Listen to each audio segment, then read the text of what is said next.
Kita sebelum berbincang-bincang dengan narasumber kita, tugasnya Diajeng Rina ya, betul sekali, serta pantik apinya yang akan diapu oleh Diajeng Rina. Monggo Diajeng. Betul.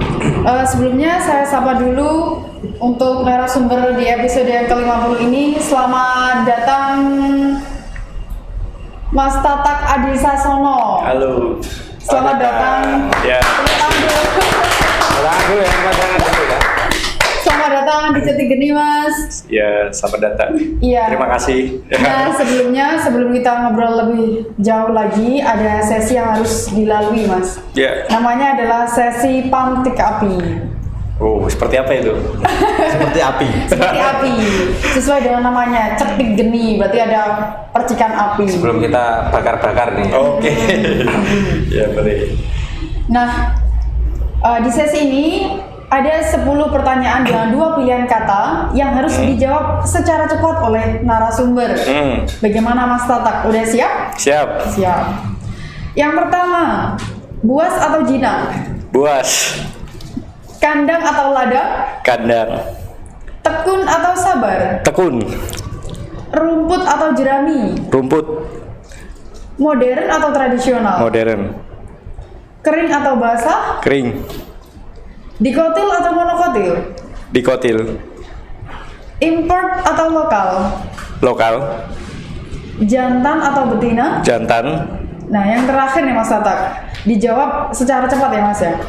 Gemuk atau sehat? Sehat. Sehat. Sehat.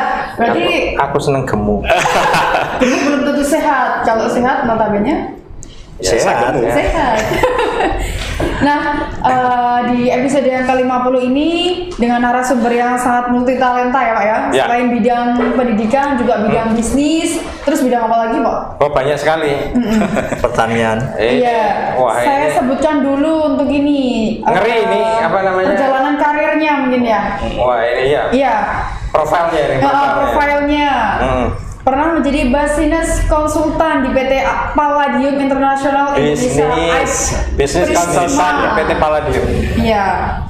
Terus project manager senior di PT Widigital Tribuana. Wah. Oh, pemenang ya. Apalagi itu, Bu. Lanjut lagi. Bekerja di The Institute of Indonesian Public Accountability atau IIPA. Ya. Dan juga bekerja di internship AIA Indonesia. Terus ini accounting dan business di Bisnis. Jurusan accounting bisnis di Lancaster College. Lancaster College. Ya. Ini bahasanya bahasa Ngoko itu. Ya, sebenarnya masih bahasa Sanskerta. Iya. Kemudian lagi Belajar Sampurna Academy Boarding School. Ya. Nah ini jurusan Business Administration Management di Oregon State University. Aduh. Amerika. Iya. Okay. Kemudian Accounting Sampurna University. Iya. CPA. Iya. Wah. Beri tepuk tangan lagi.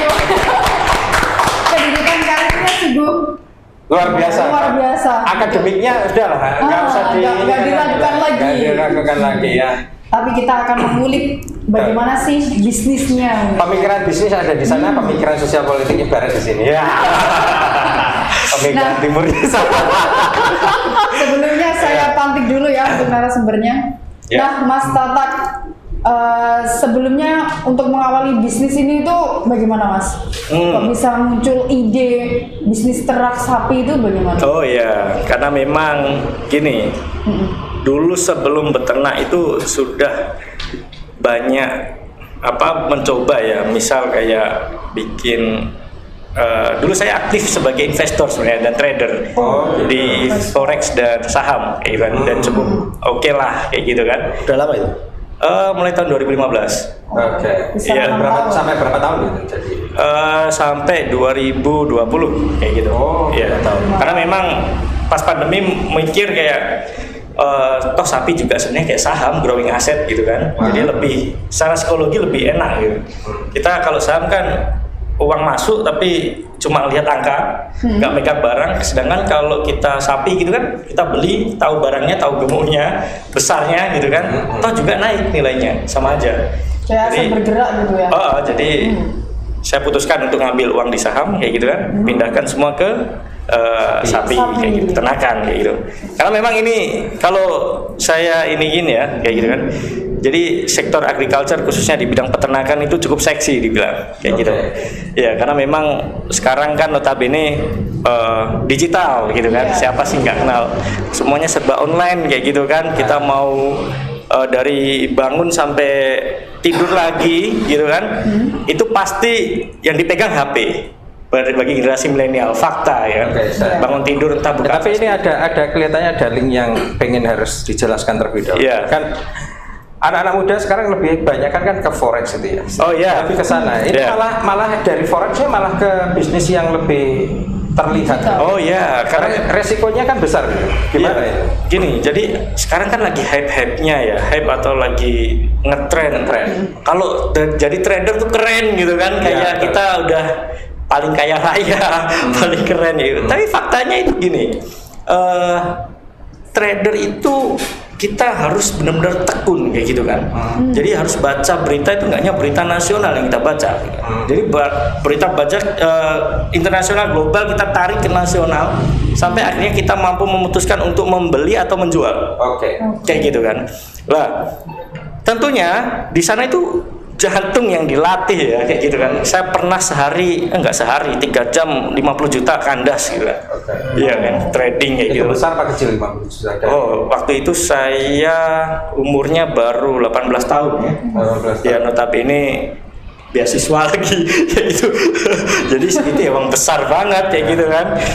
Dan itu tapi ya kita nggak usah patah semangat kayak gitu kan. Justru mungkin saya berpikir gini, tantangan kita mampu nggak melewati dari kegagalan kayak gitu kan. Tapi dari kejadian itu saya berpikir resiko pun harus kita hadapi. Ya kan, harus kita ukur ya gitu kan. Jadi nggak ada lagi kita bilang resiko, nggak ada sebenarnya resiko karena sudah kita ukur ya gitu. Iya. Pakai apa alat ukurnya itu? Ada parameternya? Iya, kalau secara simpelnya itu gini lah kayak gitu kan. Kita harus memahami karakter diri dulu kayak gitu kan. Ini yang susah kayaknya. Iya. Memahami karakter dulu. Jangan memaksakan ketika kita takut mengambil resiko, terus kita tiba-tiba mengambil resiko yang besar. Kayak gitu kan. Jadi kita harus nyadari gini, apalagi di keuangan. Saya orangnya penakut kayak gitu kan. Ya udah masuk reksadana, masuk deposito kayak gitu, yang aman-aman aja. Kayak gitu.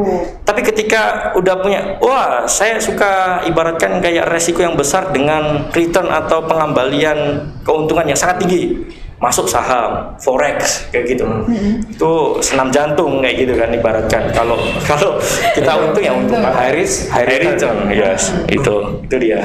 Kayak gitu. Makanya ketika saya lihat ya kayak gitu di Indonesia kan lagi semua sektor digital tumbuh nih kayak gitu kan. Betul. Saya melihat satu yang unik kayak gitu kan. Apa itu Mas? Karena saya kan notabene dari kecil sudah sering lihat bapak saya petani ya kayak gitu kan. Bagaimana sih petani setidaknya saya terpikir kayak gini. Sebenarnya sektor pertanian itu ketika ada inovasi itu menjadi sektor yang sangat luar biasa. Betul. Jika ada inovasi kayak gitu kan. Lah, katakanlah gini, nggak usah ribet-ribet kayak gitu kan. Orang bertani itu sebenarnya mereka adalah orang yang mohon maaf ya, literasi keuangannya itu rendah. Kenapa itu? Ya, karena memang nggak pernah dipaparkan, nggak pernah diajarkan. Katakan gini, mereka pinjam uang di bank kayak gitu kan, 15 juta. Tapi nggak mungkin 15 juta untuk keperluan sawah semua. Itu faktanya, pasti atau keperluan sehari-hari. Dicapin. Iya.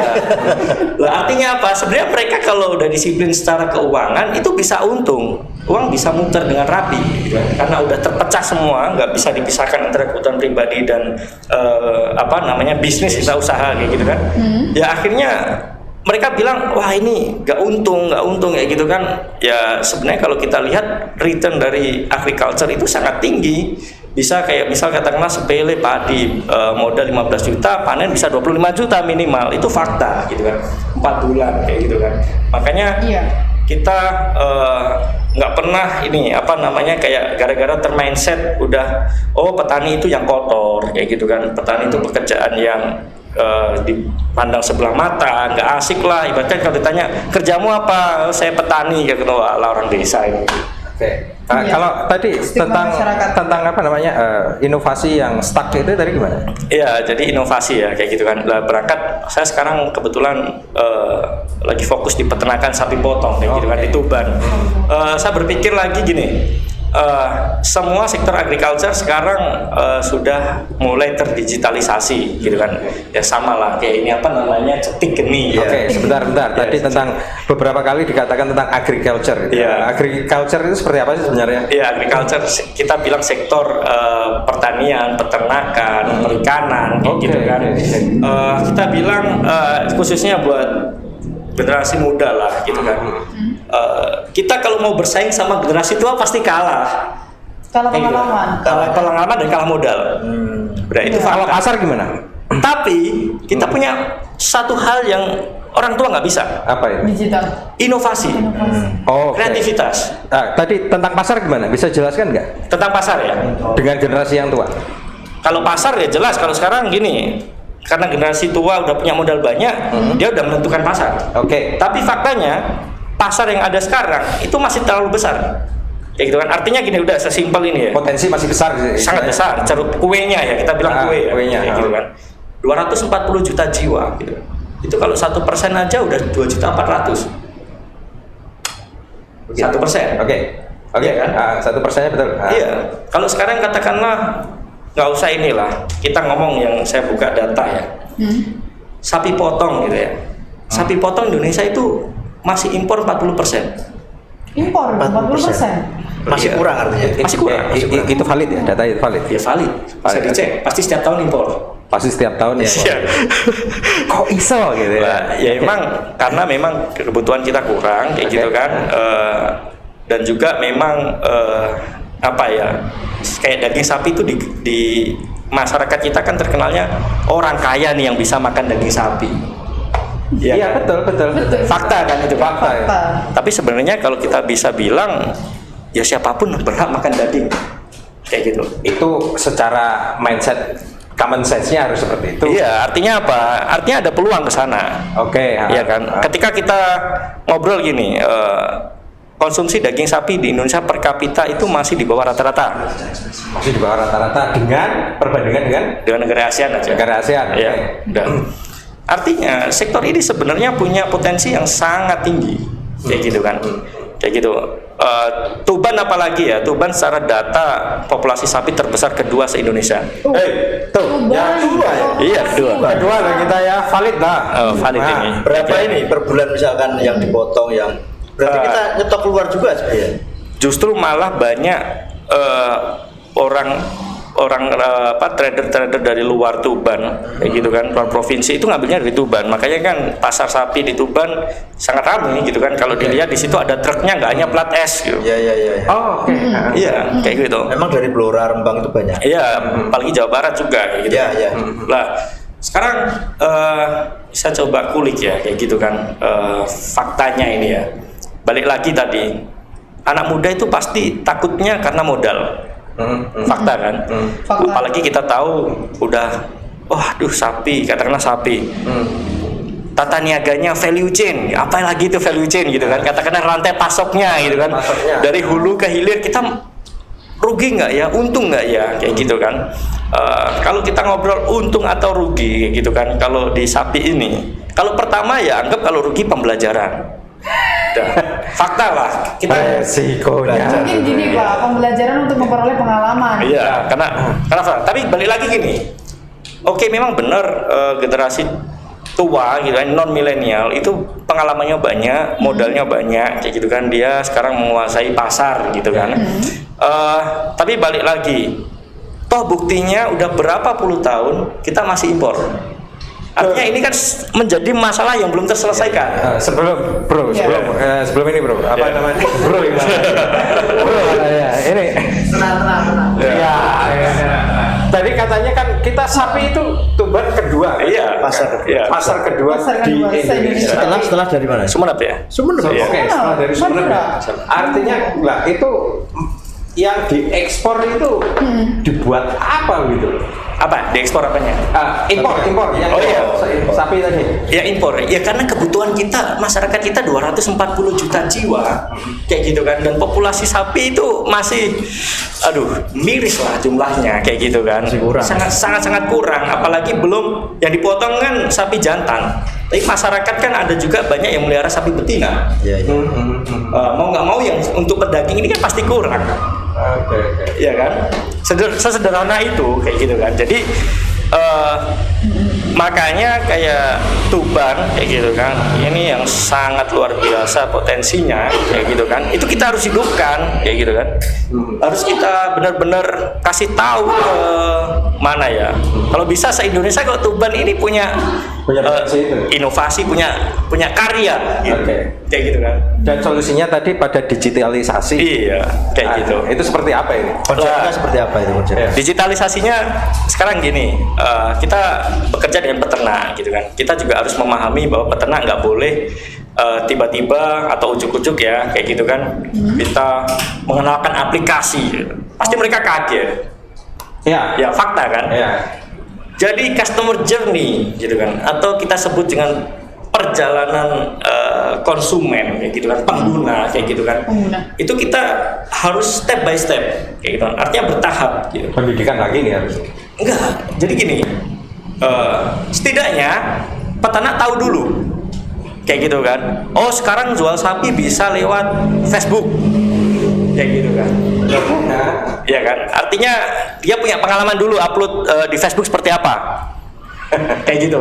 Sesimpel itu dulu. Digital marketing. Ya, yang kita berarti artinya di sini yang menjadi prioritas adalah marketingnya. Kayak gitu.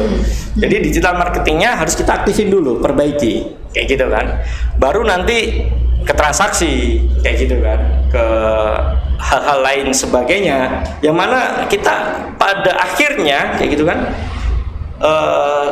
semua di sapi ini bisa terintegrasi kayak gitu kan, artinya bisa menyambung ya integrasi. Kita ngomong kan dari hulu ke hilir. Ini ketika kita ngomong tentang marketing di Facebook dan lain sebagainya, ini artinya kita sudah menafikan yang generasi lama kan?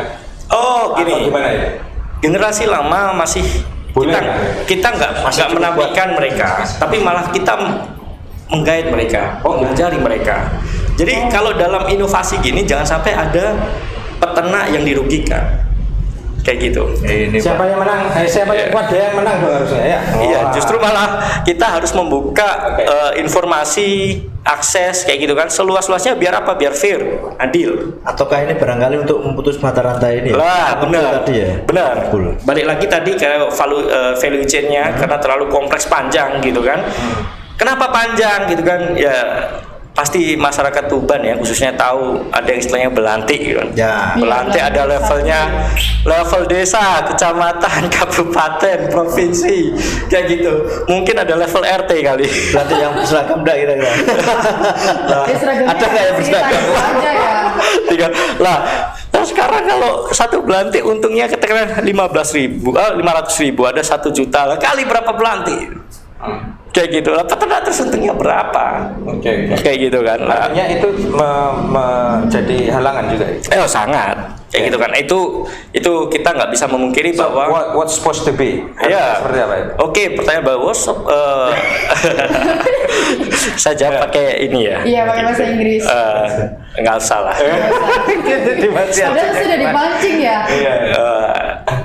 Jadi ibaratkan kita harus kalau saya kayak gitu kan, saya mengengage kayak gitu kan, atau apa ya istilahnya, iya kayak gitu kan.